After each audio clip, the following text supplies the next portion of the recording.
The trash bag was already tied. That was the detail no one thought twice about. On the morning of November 4th, 1994, in the small city of Millhaven, Oregon, population 6,200, custodian Roy Dupree arrived at Millhaven Middle School at 5:45 a.m. and began his rounds in the gymnasium hallway, where metal lockers ran the length of the east wall. He had worked that hallway every weekday morning for 11 years. He knew every locker, every ceiling tile, every fixture.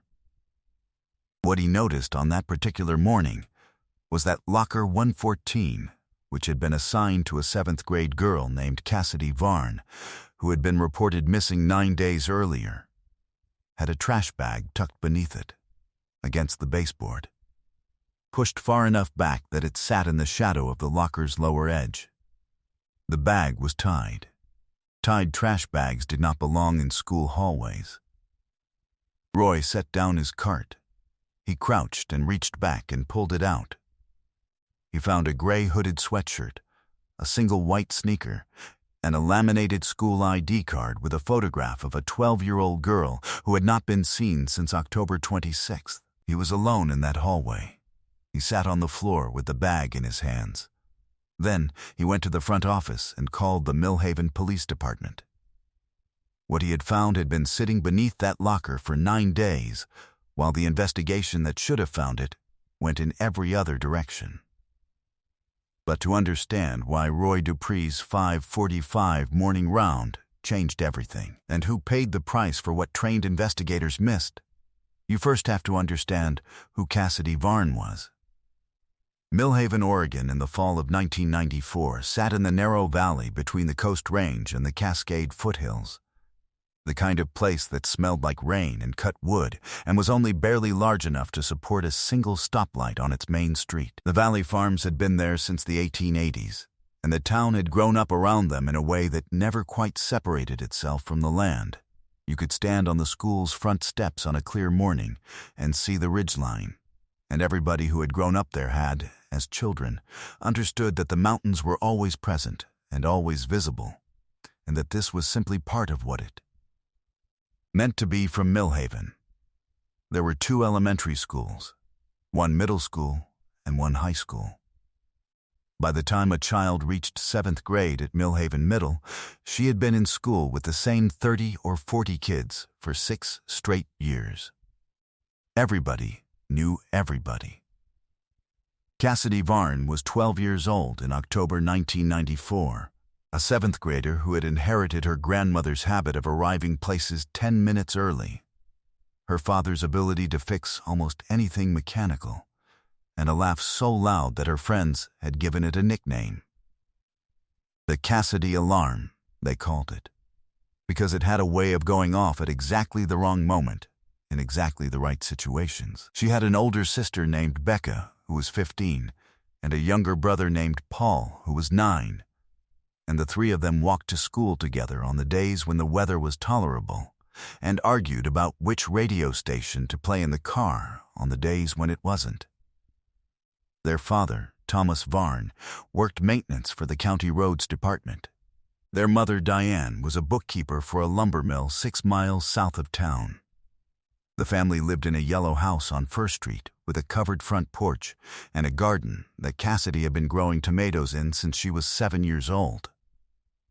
She had a specific goal for that fall, a perfect attendance record, which she was 6 weeks into when October 26th arrived. She walked out the front door of the yellow house that Wednesday morning and did not come home.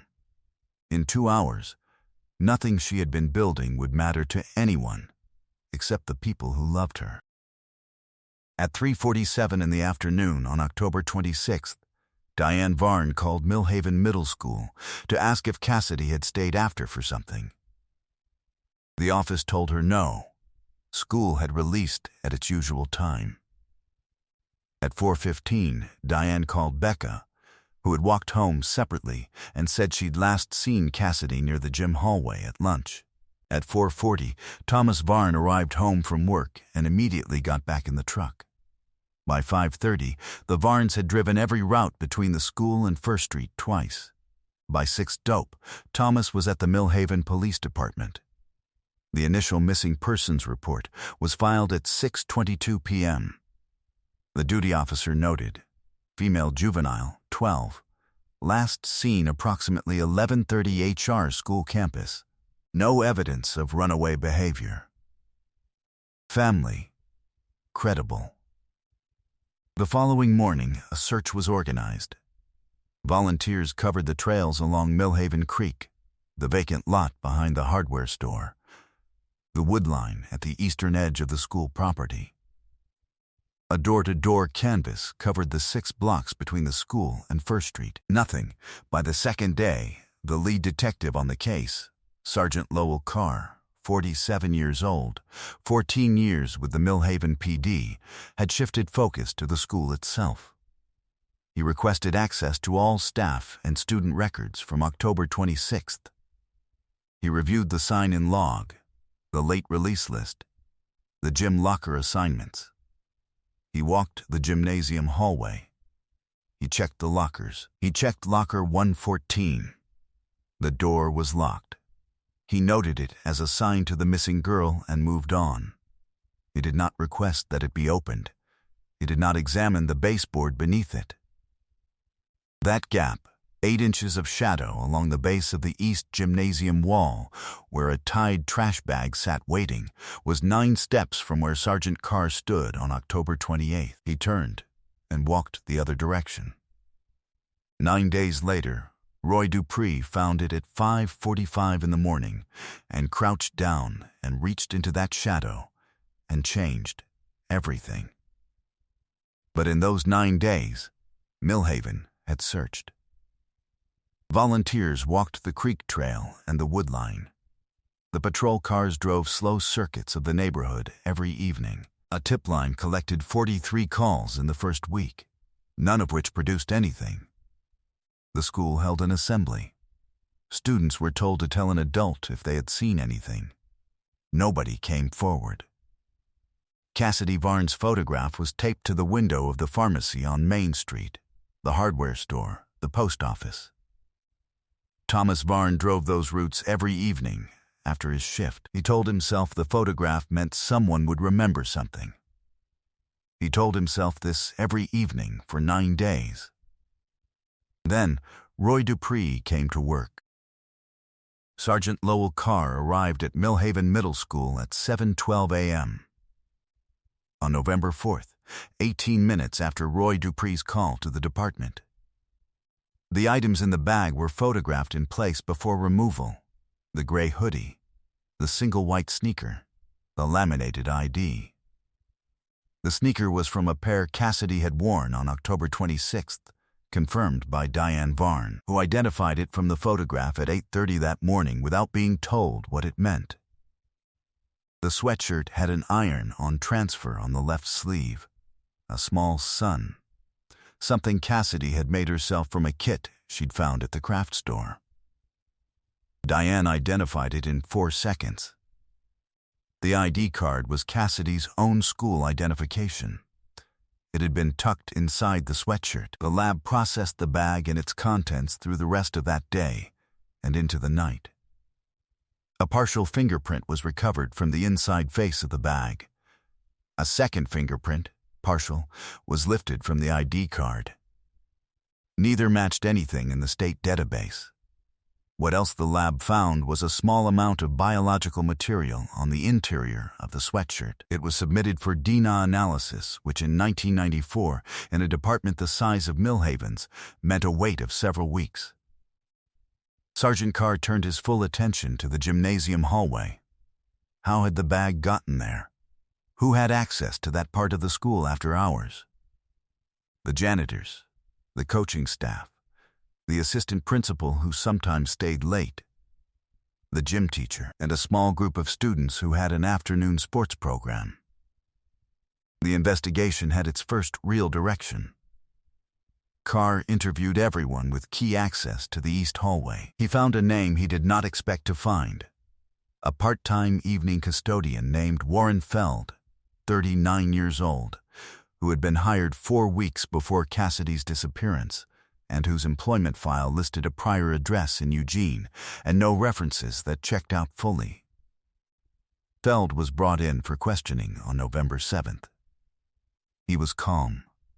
He had an explanation for everything. He had not been at the school on October 26th, he said. The shift schedule seemed to confirm it. His name went into the file. Carr kept going. Another name appeared, a male student, 16 years old, who had been found twice that fall in the gym hallway after dismissal with no explanation. He was interviewed, his parents present. He cried through the entire session and was cleared. The DNA results were pending.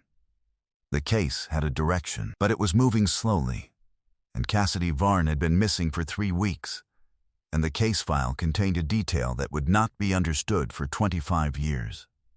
The shift schedule that appeared to confirm Warren Feld's absence on October 26th had been produced by a school secretary who had reconstructed it from memory rather than from original records, because the original timesheet for that week had been misfiled and could not be located until 1997, when a new school administrator found it in a storage box and noted the discrepancy to a police contact. A note that arrived, was logged, and was never formally incorporated into the active investigation. The original timesheet showed no entry for Feld's departure that evening. It showed an 8-hour block with no sign-out time. This was the thing Sergeant Carr had been missing. He did not know he was missing it. Cassidy's family was doing the thing families do when the investigation is out of their hands. They kept the porch light on. The DNA results from the sweatshirt came back in December 1994. Male contributor. Unknown profile. No match in any available database. The case continued for another 2 months, with Sergeant Carr working it alongside a full caseload, and then into the spring of 1995, with no new physical evidence and no arrest. Warren Feld had left the school's employment in December, citing personal reasons, and moved. The forwarding address he left with the school's HR department turned out to be a postal box in Roseburg. By the fall of 1995, a year after Cassidy disappeared, the Millhaven PD had exhausted its active investigative leads.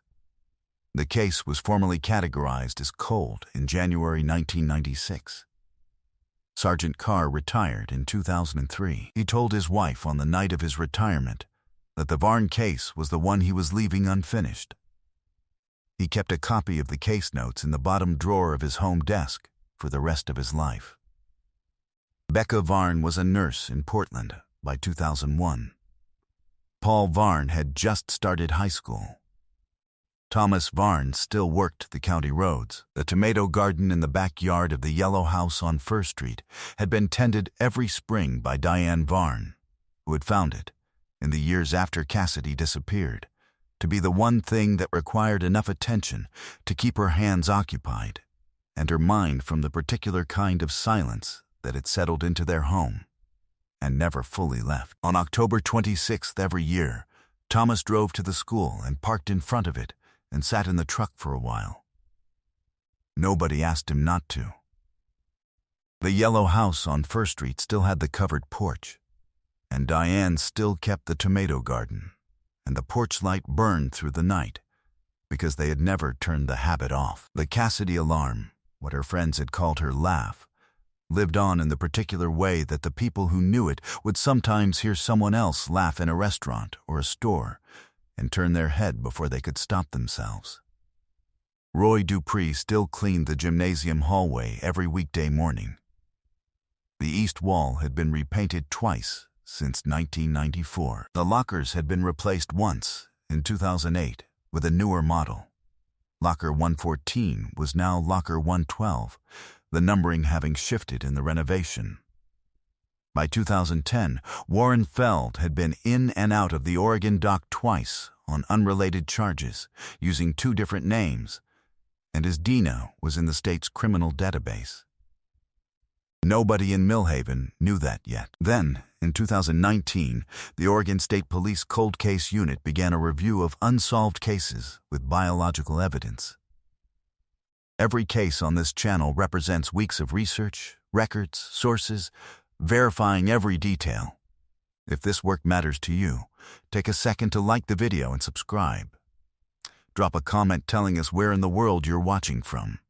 We read every one. Now let's get back to Cassidy. The Oregon State Police Cold Case Unit analyst assigned to the Varn file was a woman named Detective Renee Otago, who had been working cold cases for 6 years and who had pulled files from 48 different jurisdictions in that time. She logged into the file on a Tuesday morning and found Sergeant Carr's scanned case notes, Roy Dupree's original statement, and the 1994 DNA profile. She submitted the profile for a new CODIS comparison on a Thursday. The match came back the following Monday morning. Warren Gerald Feld. State doc entry from 2011. DA collected at booking. The profile from the Millhaven sweatshirt and the profile in the doc database were the same. Otago called the Millhaven Police Department at 9:17 that morning and reached the detective currently holding the Varn case. Then she called Lowell Carr at his home. He was 72 years old and gardening in his backyard when his phone rang. He listened without speaking for most of the call. When Otago finished, he was quiet for a moment. Then he said, "I questioned him." She said she knew. He said, "He was right there." She said, "You got his DNA in the end. Roy Dupree got you his DNA." There was a long silence on the line. Lowell Carr said, "That man has been cleaning schools his whole life." He meant it as the thing it was, a sentence that contained more than gratitude. It contained 25 years of a case he had carried and had never been able to close, and the name of the man who had given him the evidence that would have done it in 9 days if someone had only looked where Roy Dupree looked, and the knowledge of what those 25 years had cost a family on First Street. He asked Otago if the Varns had been notified. She said, "Not yet." He asked if he could make the call. She said she would check. She called him back 20 minutes later and said the lead detective on the case would make the official notification, but that Carr was welcome to call afterward. He drove to Thomas and Diane Varn's house that evening. He did not call ahead. He knocked on the door. Thomas answered. Carr told him they had the man. Thomas stood in the doorway for a long moment. Then he turned and called Diane's name. Warren Feld was found at an apartment complex in Medford, Oregon, 3 weeks later. He had been working there as a groundskeeper for 3 years. He had no idea that the sweatshirt in the Tide trash bag beneath a middle school locker had been waiting for 25 years. Waiting for exactly this morning. Warren Feld was 59 years old when Oregon State police officers arrived at the apartment complex in Medford on April 14, 2020. He was trimming a hedge along the front walkway when the car pulled in. He looked at the officers getting out. He looked at the warrant. He set down the shears. He did not run. He did not speak. He looked at the warrant for a long time, the way a man looks at a document that confirms what he has always known was coming. And then he let them put the handcuffs on and put him in the car. He was extradited to Oregon's judicial system and charged with the first-degree murder of Cassidy Varn. At trial, the prosecution presented the DNA match. The fingerprint from the trash bag now matched to Feld through his 2011 booking, and testimony from a former colleague in Eugene who had seen Feld driving near the Millhaven area on the evening of October 26, 1994. A fact the colleague had not thought to report at the time and had carried uneasily for years. The jury deliberated for 6 hours. Warren Feld was convicted on all counts. He was sentenced to life in prison without the possibility of parole. At sentencing, Diane Varn read a statement. She spoke for 4 minutes and kept her voice steady for almost all of it. She said Cassidy had been planning to grow pumpkins that fall and had never gotten to plant them. She said what justice meant to her was not this room, and not this sentence, but the knowledge that her daughter's name was now attached to the record of what had happened to her and who had done it, and that the man responsible would spend the rest of his life in a place where that record followed him. She thanked the Oregon State Police Cold Case Unit. She thanked Detective Otago. She thanked Lowell Carr by name. And then she said the name, Roy Dupree. She said he had gone to work at 5:45 in the morning on a day in 1994, the same as every other morning, and had done his job with the kind of attention that most people never think to credit, and that without him, none of them would be in this room. Roy Dupree, 71 years old and retired for 9 years, was in the 4th row. He had been invited by the Varn family, and he had driven 3 hours to be there. He did not speak. When the verdict was read, he sat very still. The look on his face was the kind that does not require translation. A man who had done a small thing with full attention and had just learned, 25 years later, what that thing had been worth. Warren Feld looked at nothing in particular. He had spent 25 years looking at nothing in particular. He would spend the rest of his life doing the same, in a different kind of room. Cassidy Varn was 12 years old in October 1994. She arrived places 10 minutes early, could fix almost anything mechanical, and had a laugh loud enough that her friends gave it a name. She was 6 weeks into a perfect attendance record, and 4 weeks into that fall's tomato plants when she walked out of the yellow house on First Street for the last time. She had a father who sat in a truck in front of a school every October 26th for 25 years, and a mother who kept the garden every spring, and a sister who became a nurse, and a brother who became a man who had never once known his sister as anything other than the person he walked to school with when he was 9 years old. Roy Dupree cleaned that gymnasium hallway for 31 years. He retired from Millhaven Middle School in 2012, a year before the building was renovated. When investigators reviewed the case after the 2019 match, they determined that without the items in the bag, without the DNA from the sweatshirt, there was no physical evidence connecting Warren Feld to Cassidy Varn. The bag was the case. Roy Dupree made a point of setting down his cart, crouching down, and reaching into the shadow under a locker, because it was not the way he had left things, and that was enough. Warren Feld had bet his freedom on the likelihood that a school custodian would push that bag further back, or leave it for the next shift, or simply not care. He was wrong about custodians. He was wrong about Roy Dupree. Was 25 years of waiting justice for the Varn family? What do you think it says about the original investigation, that the one piece of evidence that solved the case was found not by detectives, but by the man who cleaned the hallway every morning? And what does this case tell us about the people we overlook? The ones who move through institutions quietly, doing the work that nobody thinks about, and what they sometimes see that everyone else walks past? Leave your thoughts below. Justice found Cassidy Varn after 25 years.